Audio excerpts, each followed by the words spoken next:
Here I'm going to display the bug in Google Sheets using the getSheetName function.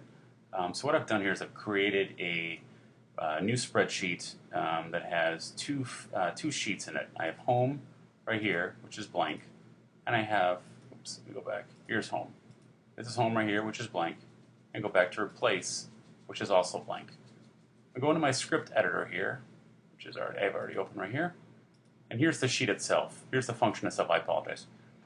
So all this does is get the active spreadsheet, which we have open, get the active sheet, and get the active sheet name, and write the sheet name to the sheet you're on itself.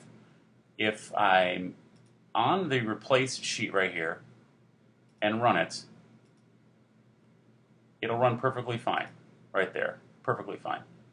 However, if I come in here and add a trigger for on change, which I'll do here, run on change right here, say save. I'm going to go back to my sheet here.